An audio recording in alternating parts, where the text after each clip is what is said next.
Assalamualaikum warahmatullahi wabarakatuh. Halo semuanya, perkenalkan saya Aida Khairul Jannah dari Prodi D3 Manajemen Pemasaran Sekolah Vokasi UNS.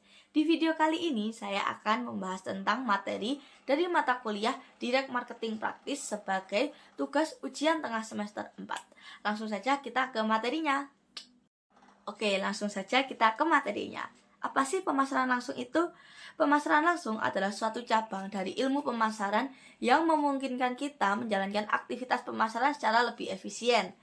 Caranya adalah dengan mengumpulkan, menganalisis, dan menggunakan informasi mengenai pelanggan dan calon pelanggan secara individu.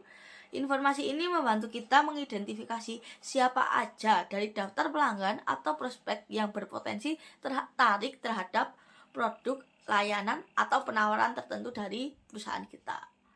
Nah, selain pemasaran langsung atau direct marketing, ada istilah lain untuk pemasaran langsung, yaitu ada integrated marketing atau pemasaran terintegrasi, one-to-one marketing atau pemasaran satu lawan satu, ada customer relationship marketing atau manajemen, yaitu pemasaran atau manajemen hubungan pelanggan.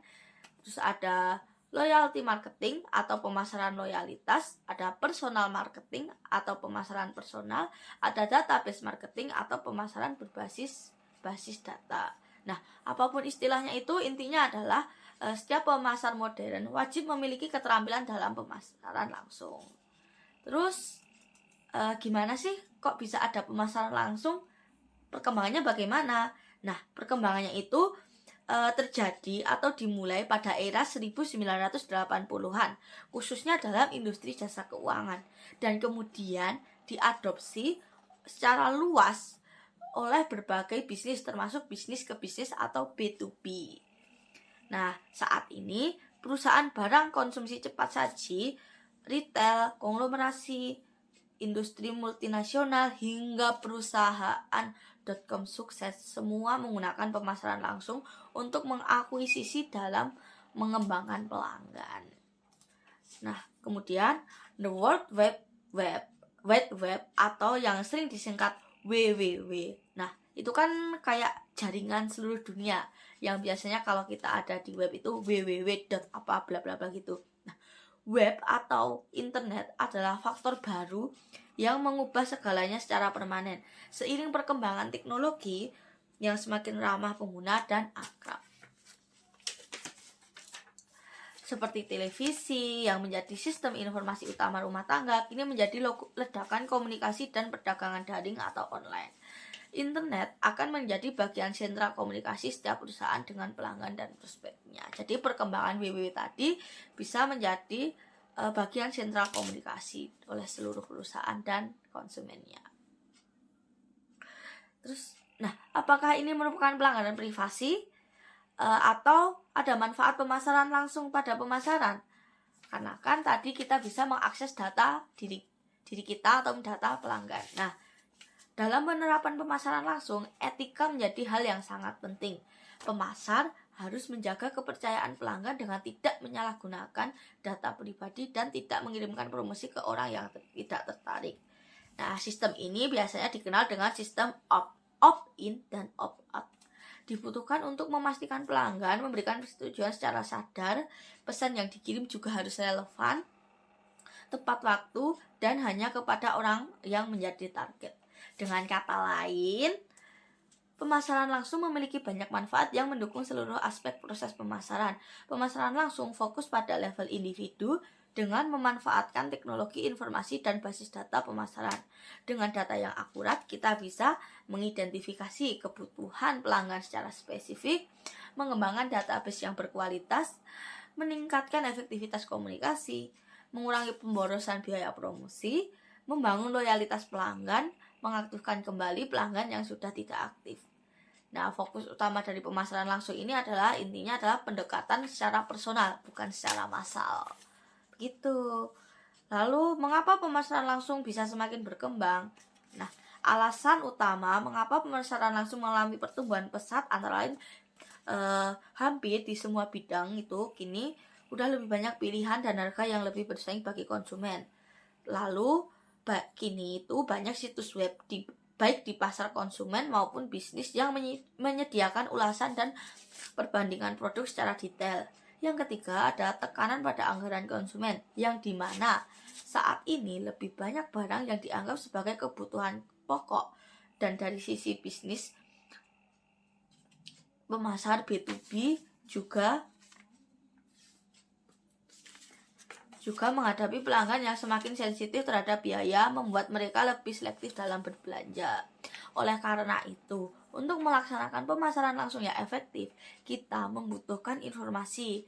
Nah, informasi ini bisa berasal dari riset pasar. Melalui riset pasar, kita dapat memahami bagaimana, kapan, dan mengapa orang memutuskan membeli produk tertentu. Hal ini bisa mengurangi biaya yang terbuang dan menghindari pendekatan yang salah waktu. Kemudian, menyoroti kesalahpahaman tentang produk atau pesan. Hal ini membuat kita bisa memperbaiki komunikasi agar lebih relevan. Lalu kita bisa menemukan mengapa orang tidak merespon sebuah promosi. Kan kadang ada yang nggak mau promosinya itu. Nah, ini seringkali karena mereka tidak memahami pesan, bukan karena tidak tertarik. Jadi kalau kita promosinya itu nggak dapat pelanggan, itu bukan karena nggak tertarik, bisa jadi si konsumen atau target kita itu nggak tahu ini maksudnya itu promosi apa. Nah, kemudian informasi juga bisa diperoleh dari basis data pelanggan. Dengan menyimpan catatan pelanggan dalam basis data komputer dengan fitur analisis dasar dapat memungkinkan kita untuk mengelola dan menganalisis beragam jenis data seperti riwayat tanggapan terhadap promosi sebelumnya, laporan dari aktivitas telemarketing, informasi tentang perilaku pelanggan terhadap produk kita dan pesaing. Lalu ada juga basis data ini tuh berada di pusat perencanaan komunikasi pemasaran. Pemasaran memiliki 4 tujuan, yaitu memulai hubungan atau prospecting, mengembangkan hubungan menjadi transaksi penjualan atau konversi, menjaga hubungan, artinya membangun loyalitas, dan yang terakhir menghidupkan kembali hubungan yang sudah tidak aktif atau reaktivasi. Pemasar langsung menggunakan data untuk menganalisis siapa pelanggan terbaik mereka, seperti yang kita kenal dengan prinsip Pareto. Biasanya itu seperti segitiga terbalik, yaitu 20% pelanggan menyumbang 80% pendapatan. Begitu. Dengan memahami profil pelanggan terbaik, pemasar dapat menargetkan calon pelanggan baru yang memiliki karakteristik serupa. Strategi ini bisa meningkatkan efisiensi dan keberhasilan kampanye. Perencanaan kampanye pemasaran langsung harus dilakukan secara sistematis. Langkah-langkah yang biasanya dilakukan antara lain menentukan tujuan kampanye yang SMART. SMART itu adalah singkatan dari specific, measurable, achievable, realistic, dan timed. Yang artinya spesifik itu kita harus spesifik, seperti titik koordinat pada peta. Jika tidak spesifik, kita akan tersesat. Siapa yang sering disesatkan Google Maps? Saya. Oke. Selanjutnya, measurable atau terukur. Nah, kita itu harus punya ukuran dan waktu yang tepat untuk pencapaiannya. Terus kemudian ada A-nya ada achievable atau dapat dicapai. Nah, atau menurut versi lain itu seperti aspirational, yaitu ambisius namun tetap realistis. Jadi kalau misalkan kamu di desa, ya kamu realistis, target pasarmu adalah emak-emak dan bocil-bocil yang itu. Tapi kalau kamu di desa tapi targetmu itu bule, ya kamu harus pintar berselancar di media sosial. Makanya pelajari pemasaran langsung. Kemudian ada realistis, yaitu harus menantang namun masuk akal. Mentok-mentok kalau di desa itu realistisnya yang kenal orang Jakarta. Kalau kamu di desa yang terpencil atau orang kota, gitu. Terus tight atau berbatas waktu. Tanpa tenggat waktu tidak bisa diukur. Tidak bisa diukur. Jadinya kalau kamu ada pemasaran itu ya kamu harus bisa mengatur waktunya. Begitu. Lalu menentukan apakah kampanye 1 tahap atau 2 tahap. Dalam kampanye kita perlu menentukan kampanye ini. Nah, jika menyasar pelanggan lama mungkin cukup dengan pengiriman 1 kali atau dengan 1 tahap. Tapi jika menyasar calon pelanggan baru, kita bisa membuat dengan kampanye 2 tahap, yaitu kirim materi informasi lalu lanjutkan dengan ajakan coba produk tanpa risiko. Jadi kayak kita memberikan testi tapi ya nggak berisiko gitu loh. Jadi ya cari untung.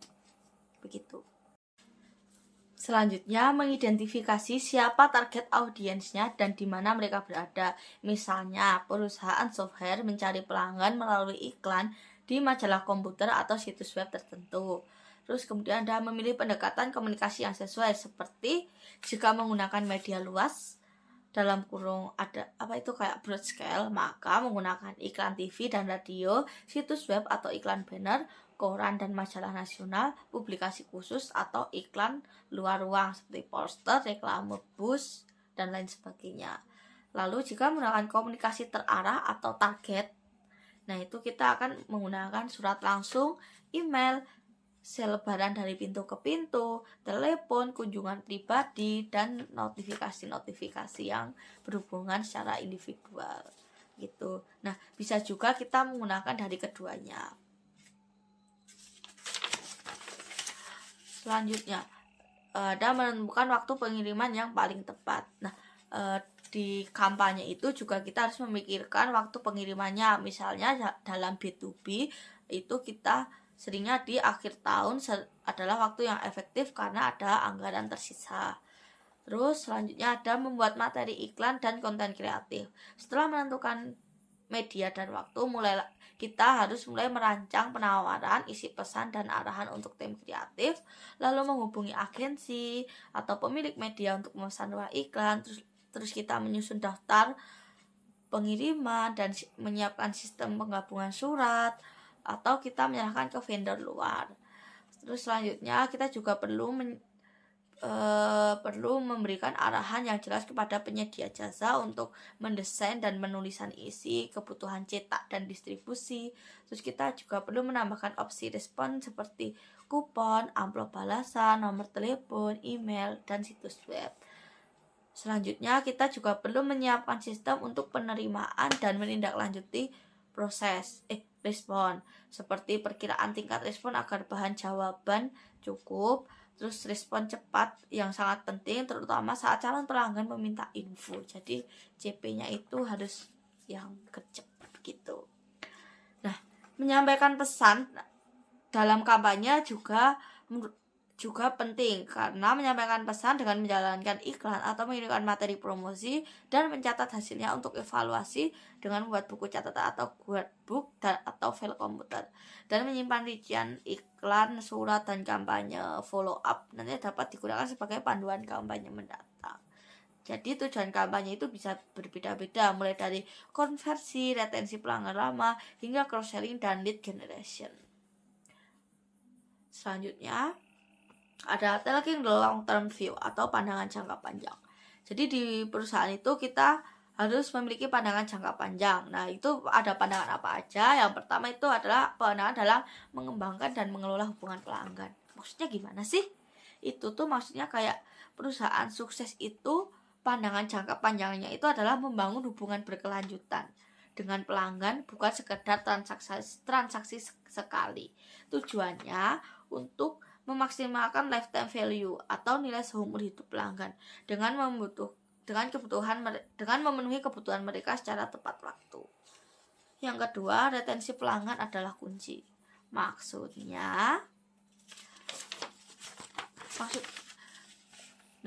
Terus selanjutnya itu ada mendapatkan pelanggan baru itu tuh penting, tapi mempertahankan pelanggan lama lebih menguntungkan, karena jika kita memandang jauh ke depan, itu tuh mempertahankan itu penting karena adalah biayanya lebih rendah, karena kita nggak perlu memulai dari awal untuk promosinya. Terus peluang pembelian berulang lebih tinggi. Kalau udah kenal, udah akrab, pasti dia bakalan kayak beli di sana aja, lebih terpercaya. Tak beliin sekalian po, nitip aku sekalian po, bisa gitu. Terus juga cross selling lebih mudah. Nah, terus manfaat tambahan dari hubungan pelanggan adalah itu tuh pelanggan yang puas. Maksudnya itu kayak cenderung membeli lebih banyak produk, karena kan satu orang puas berarti dia akan mengajak teman-teman yang lainnya. Terus mengajak teman-teman yang lainnya berarti kan dia adalah merekomendasikan produk kita ke orang lain atau word of mouth. Terus ada peran database. Nah, database ini kenapa kok ada perannya? Database ini membantu kita dalam membuat rencana pengembangan pelanggan yang berbeda berdasarkan segmen, menyusun strategi upsell dan cross-sell, lalu merancang komunikasi dan waktu kontak yang lebih tepat. Selanjutnya adalah faktor pembentuk loyalitas pelanggan. Nah, loyalitas pelanggan itu bukan hanya dari komunikasi saja, tetapi juga dari kualitas produk, kemudahan akses, layanan penyelesaian masalah cepat, hubungan profesional dan ramah, komitmen staf untuk memberikan kepuasan pelanggan. Selanjutnya ada pentingnya menangani keluhan. Nah, kita itu sebagai pemasar langsung itu juga harus bisa memahami cara menangani keluhan. Nah, keluhan harus disambut positif dengan cara memberikan peluang untuk memperbaiki hubungan, meningkatkan retensi pelanggan. Terus selanjutnya adalah kurangnya dialog dengan pelanggan sering berujung pada kehilangan mereka. Jadi kalau ada pelanggan tanya-tanya itu tandangin aja dulu, terima aja dulu biar kita nggak kehilangan mereka. Karena bisa jadi itu tadi 20% dari orangnya adalah 80% yang pendapatan begitu. Survei kepuasan pelanggan. Nah, itu tuh kita membantu menangkap masalah lebih awal, menilai hubungan pelanggan secara terus-menerus. Jadi kalau kita ada usaha itu tuh kita menyiapkan survei pelanggan. Jadi biar kita kalau ada salah atau pelanggan kita merasa kurang, mereka bisa memberikan penilaian kepada kita dan kita bisa memperbaiki jika memang itu harus diperbaiki begitu. Terus kemudian ada relationship marketing. Nah, ini tuh fokusnya bukan sekedar membuat pelanggan puas, tetapi membuat pelanggan menghargai hubungan mereka dengan perusahaan, terus mengelola semua titik kontak pelanggan untuk menciptakan pengalaman positif secara konsisten. Gitu. Kemudian ada customer communication atau komunikasi pelanggan. Nah, itu tuh maksudnya dalam komunikasi pelanggan terdapat dua jenis komunikasi pemasaran. Yang pertama ada komunikasi kepedulian pelanggan, yang kedua ada komunikasi berorientasi pada penjualan. Yang kepedulian pelanggan itu tuh maksudnya kita fokus membangun hubungan jangka panjang dan memberikan perhatian, pelayanan, dan informasi yang bermanfaat. Lalu kalau untuk yang berorientasi penjualan itu tuh kita bertujuan untuk menjual produk atau layanan dan juga bisa berupa bentuk penawaran langsung atau menghasilkan proyek. Nah, kadang itu keduanya bisa dikombinasikan, misalnya dalam promosi yang juga menonjolkan perhatian terhadap pelanggan. Begitu. Selanjutnya, waktu adalah faktor penting lain dalam komunikasi karena pesan yang disampaikan pada saat yang tepat jauh lebih efektif. Oke, selanjutnya mengembalikan investasi dari pemasaran retensi. Program loyalitas membutuhkan biaya, oleh karena itu kita perlu untuk melakukan segmentasi pelanggan, memfokuskan investasi pada pelanggan yang bernilai tinggi. Adapun 5 tahapan dalam mengembangkan loyalitas yaitu klasifikasi pelanggan seperti konsumen versus bisnis, nilai tinggi versus nilai rendah, pembelian tunggal versus multiproduk, dan lain sebagainya. Yang kedua ada analisis segmen, mulai dari nilai seumur hidup, biaya pelayanan, tingkat pembelian ulang, dan lain sebagainya. Yang ketiga ada pengelompokan program, seperti menyesuaikan strategi dan investasi per segmen. Yang keempat ada perencanaan komunikasi, seperti welcome, upsell, cross-sell, pencegahan normalisasi, dan reaktivasi. Lalu ada juga pengujian dan evaluasi. Itu tuh maksudnya mengatur apa yang efektif dan menyesuaikan pendekatan. Nah, selain 5 tahapan tadi, dalam membangun loyalitas itu terdapat 2 aturan umum, yaitu pertama, mengembangkan dialog. Nah, ini tuh maksudnya dengan menggunakan survei, komunikasi rutin, dan komunikasi yang dipersonalisasi untuk membangun hubungan. Terus kemudian ada memanfaatkan database. Nah, ini database-nya itu digunakan untuk mengirim komunikasi yang tepat waktu dan relevan, melacak riwayat pembelian untuk menemukan peluang cross-sell dan upsell, dan juga memberikan layanan cepat dan personal. Selanjutnya, collecting customer information atau mengumpulkan informasi pelanggan. Nah, ini tuh ada beberapa. Yang pertama ada jenis informasi yang diperlukan dalam pemasaran langsung itu ada 3, yaitu untuk konsumen meliputi nama dan alamat lengkap, riwayat transaksi seperti produk yang dibeli, yang ditanyakan dan ditawarkan, terus lama menjadi pelanggan, tipe properti tempat tinggal atau komposisi rumah tangga atau yang bisa dibilang itu kayak jumlah anggota keluarga begitu. Terus tentang data gaya hidup. Nah, selain untuk konsumen itu kita juga memerlukan data gaya hidup untuk pemasaran langsung seperti preferensi produk, usia, pendapatan, pekerjaan, minat pribadi, informasi psikografis untuk memahami kebiasaan dan gaya hidup. Nah, selanjutnya untuk bisnis B2B itu meliputi kayak jenis usaha.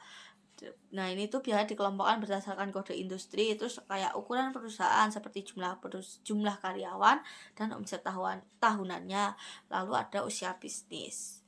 Nah, setelah kita mengetahui jenis informasi apa yang diperlukan dalam pemasaran langsung, selanjutnya itu kita ada juga cara mengumumkan informasi yang dibagi menjadi 3 cara pula. Jadi tadi ada 3 jenis informasi untuk pemasaran langsung dan cara mendapatkannya juga ada 3. Yang pertama itu secara internal, yaitu melalui tenaga penjualan, telepon, atau kuesioner pos, terus melalui update dari interaksi pelanggan rutin. Nah, kemudian ada cara eksternal, yaitu dengan sumber seperti daftar pemilih, database gaya hidup, referensi kredit, broker data bisnis, terus penyewaan mailing list, riset industri, dan survei omnibus. Nah, selanjutnya selain internal, eksternal juga ada riset asli atau original research. Nah, itu tuh maksudnya adalah kita melakukan survei kuantitatif dan riset kualitatif untuk menggali lebih dalam kebutuhan dan motivasi pelanggan. Selanjutnya adalah cara mengumpulkan data dari pelanggan yang sudah ada. Dengan cara yaitu yang pertama, latih karyawan untuk selalu melengkapi data saat berinteraksi dengan pelanggan. Jadi diperlukan adanya pelatihan terhadap karyawan agar jika mengisi data pelanggan baru itu tuh biar lengkap. Jadinya nanti pelanggan itu bisa kita hubungi lagi begitu. Selanjutnya ada menggunakan kuesioner spesifik dengan tips desain kuesionernya seperti buat yang mudah diisi menggunakan pilihan checkbox. Terus ada fokus pada hal relevan dan personal. Terus kita juga bisa menjanjikan manfaat nyata bagi pelanggan. Lalu kita juga harus menghindari desain yang terlalu promosi. Selanjutnya kita perlu memberikan instruksi yang jelas biar pelanggan itu nggak bingung mau ngisi aja kok ribet gitu. Terus kayak menggunakan tampilan yang lapang dan bersahabat, jangan tampilannya yang ruwet gitu. Terus memberikan kelonggaran untuk pertanyaan sensitif kayak usia gitu tuh yang longgar-longgar aja, jangan yang diperumit. Selanjutnya kenapa sih hal-hal tadi yang kita sebutin di atas seperti informasi, cara mendapatkan informasinya, cara mendapatkan datanya, cara tampilan-tampilan dari kuesioner itu mengapa penting? Karena itu tuh bisa meningkatkan segmentasi kita bisa memahami pelanggan menjadi lebih baik, terus kita bisa menyesuaikan produk, layanan, dan komunikasi agar lebih relevan dan personal. Karena pemasaran langsung itu adalah secara personal, bukan secara massal. Nah, selanjutnya ada gathering information through external research atau mengumpulkan informasi melalui riset eksternal. Nah, tujuannya apa sih melakukan hal ini? Tujuannya yang pertama, kita bisa memahami kebutuhan, keinginan, dan pola pembelian pelanggan. Terus kita juga bisa mengelompokkan pelanggan berdasarkan tipologi, misalkan selera tinggi versus sederhana. Terus kemudian kita bisa mengukur sikap pelanggan terhadap perusahaan dan produk. Selanjutnya ada juga menentukan posisi merek di pasar. Lalu mengidentifikasi prospek baru. Terus kita juga bisa memahami proses pembelian khususnya di pasar B2B. Terus kita juga bisa membantu perencanaan kampanye, produk baru, dan harga. Lalu kita bisa juga memantau tren di pasar dan aktivitas pesaing.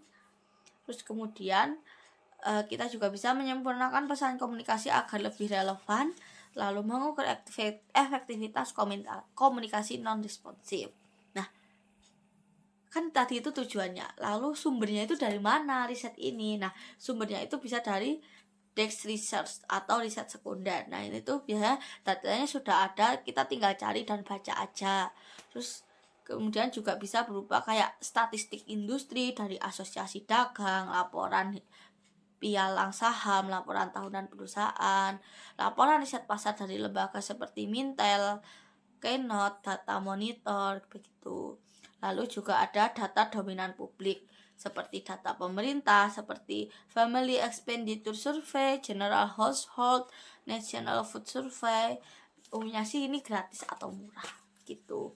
Lalu juga ada yang bersumber dari catatan perusahaan itu sendiri, seperti kayak data bisnisnya itu data bisnis mentah. Nah, ini tuh tersedia bisa lewat langsung, diperoleh langsung oleh penyedia data komersial seperti Dun & Bradstreet. Kemudian juga kita bisa mendapatkan sumber riset eksternal itu dari rented mailing lists. Nah, ini tuh biasanya tersedia dalam ribuan daftar konsumen dan bisnis yang bisa disewa berdasarkan kode pos atau kriteria lain. Nah, setelah itu juga kita bisa mendapatkan dari riset asli, yaitu dengan cara melakukan riset sendiri baik kuantitatif maupun kualitatif, atau juga dengan membantu mengisi kekosongan yang tidak dapat dijawab hanya dengan database internal. Begitu. Selain itu, sumber dari data ini juga bisa kita dapatkan melalui penggunaan internet dalam pengumpulan data. Nah, itu tuh kayak sebagian besar sumber data sekunder itu tersedia secara online. Terus juga list broker dan data komersial ini tuh sekarang udah bisa diakses melalui web tadi. Terus juga melalui situs e-commerce dengan memanfaatkan cookies untuk melacak perilaku pengunjung, mengadakan survei online untuk mengukur kepuasan dan perilaku pengguna. Singkatnya, riset eksternal itu membantu melengkapi data internal, memperdalam pemahaman tentang pelanggan dan pasar, serta meningkatkan efektivitas strategi pemasaran. Nah, hal itu ada dua alasan mengapa data dikumpulkan dalam pemasaran langsung. Yang pertama, untuk segmentasi pelanggan dan prospek, yaitu proses membagi kumpulan besar data pelanggan dan prospek menjadi kelompok-kelompok yang lebih kecil dan lebih homogen. Untuk personalisasi, yang kedua, untuk personalisasi, yaitu kemungkinan perusahaan dalam menyesuaikan produk, penawaran, dan pesan-pesan agar lebih relevan untuk masing-masing segmen. Dengan menggunakan informasi pelanggan yang efektif membantu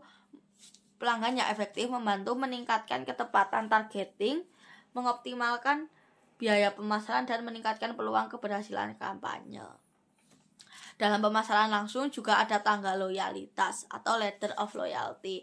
Nah, tanggal loyalitas itu adalah alat yang berguna untuk menunjukkan tingkatan hubungan antara pelanggan dan perusahaan, membantu perusahaan menyusun komunikasi yang relevan untuk tiap tingkat. Dengan tanggal tersebut, komunikasi akan lebih efektif. Karena apa? Karena kita bisa menyesuaikan dengan status pelanggan dan juga kita bisa menyampaikan pesan yang sesuai. Perusahaan dapat mengelompokkan pelanggan dan prospek berdasarkan posisi mereka di tangga ini. Analogi tangga menunjukkan adanya proses kemajuan menuju posisi akhir sebagai advokat atau pendukung. Pelanggan bisa naik, turun posisi, atau bahkan langsung meloncat ke posisi advokat. Selain untuk menyusun komunikasi, tim penjualan juga bisa menggunakan tangga ini untuk mengalokasikan waktu dan perhatian sesuai potensi, menentukan strategi kontak yang tepat, memilih apa dan seberapa banyak informasi produk yang perlu disampaikan. Lalu juga di dalam tangga ini tuh terdapat 5 tingkatan loyalitas, loyalitas. Yang pertama ada suspek atau tersangka. Oke, selanjutnya tingkatan dalam tanggal loyalitas itu ada 5, yaitu yang pertama ada suspek atau tersangka. Nah, di sini itu adalah orang-orang yang mungkin akan menjadi pasar sasaran kita. Lalu juga ada orang-orang yang tidak tahu banyak, yang kita itu tidak tahu banyak tentang mereka kecuali mungkin nama dan alamat saja. Terus kemudian ada orang atau konsumen yang dari mereka bahkan belum tahu tentang layanan atau produk kita gitu. Yang kedua ada prospek. Nah, yang di sini tuh yang masuk ke dalam tangga loyalitas yang prospek ini tuh kita cukup tahu banyak tentang mereka untuk menyimpulkan bahwa mereka itu berpotensi pada pasar saat ini begitu. Terus kemudian juga biasanya yang di kelompok suspek ini tuh menghasilkan lebih dari 5 kali respon dibanding suspek. Kemudian juga mereka itu tahu tentang layanan kita, tetapi mereka belum melakukan tindakan. Nah, selain suspek dan prospek juga ada considering atau sedang mempertimbangkan. Nah, ini tuh biasanya juga disebut dengan inquirer yang belum dikonversi. Mungkin sedang membandingkan Anda dengan media lain. Nah, penting bagi kita untuk mengirim semua informasi yang mereka butuhkan, follow up dengan panggilan telepon atau pengingat agar pelanggan itu atau target kita itu tidak lari. Selanjutnya ada customer atau pelanggan. Nah, kalau yang ini orang itu sudah pernah membeli setidaknya satu produk dari kita. Terus juga kalau mereka puas, mereka adalah calon kuat untuk menjadi advocate. Dan juga kita bisa meminta mereka untuk merekomendasikan produk kita ke orang lain. Bisa diberi insentif, misalnya diskon atau bonus. Misalkan ya, kayak aku ngajak si A itu tuh pelanggan dari kita. Nah, aku bilang ke si A, kamu ajak temenmu beli ke tempatku, nanti tak kasih diskon. Begitu, bisa. Terus juga rekomendasi seperti ini biasanya efektif dan terpercaya loh produknya dari pabriknya si A gitu. Terus yang terakhir itu ada advocates atau pendukung. Nah, advocates atau pendukung ini terbagi menjadi dua, pelanggan reguler dan sangat puas, yaitu yang menceritakan pengalaman baiknya kepada teman atau rekan, lalu mempromosikan perusahaan kita itu tanpa diminta. Terus yang kedua ada mereka harus dipelihara dengan baik, karena yang pertama nilainya jauh lebih besar dari keuntungan pembelian mereka sendiri. Yang kedua, lalu juga karena biayanya tidak butuh insentif untuk merekomendasikan, tapi insentif yang sopan bisa mendorong mereka lebih aktif gitu.